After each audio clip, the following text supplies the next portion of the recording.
आश्रम को आप थोड़ा सा याद रख लोगे ना, ये आश्रम की व्यवस्था सुंदर बन जाएगी। अब देखो ये करीर का वृक्ष है, संस्कृत में इसको करीर बोलते हैं महाराज जी, यहाँ पर क्या बोलते हैं? कैर बोलते हैं ना, कैर है ना ये, हाँ कैर है। करीर जो है ना संस्कृत में इसी को बोलते हैं।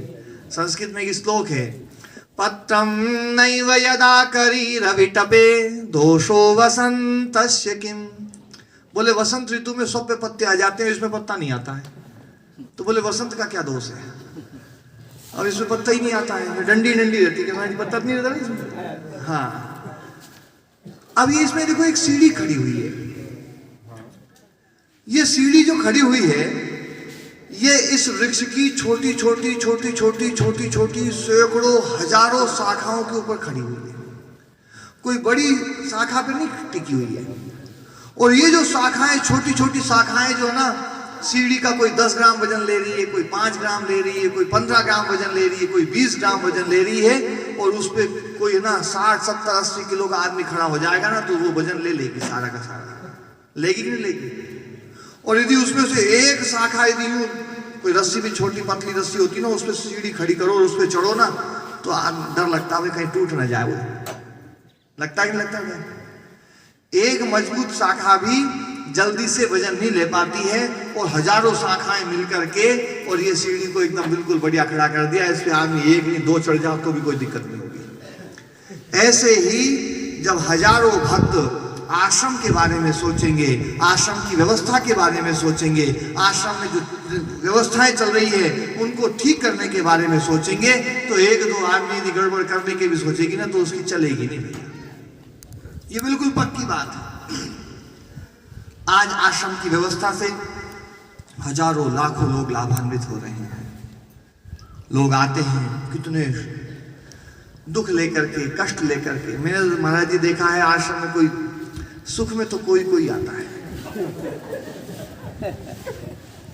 अब मैं तो रहता हूँ, देखता हूँ महाराज जी पास में बैठे रहो ना, महाराज जी या समस्या, महाराज जी या समस्या, महाराज जी अच्छो नहीं चल रहे हो, महाराज जी मन के कोई ऐसा नहीं आ रहे हो जिसके जीवन में मजा ही मजा हो। और सब यहाँ आते हैं तो क्यों आते हैं? उनको एक महसूस होता है कि हम घर में दुखी हैं, यहाँ आकर के वो दुख दूर होते हुए दिखाई देते हैं।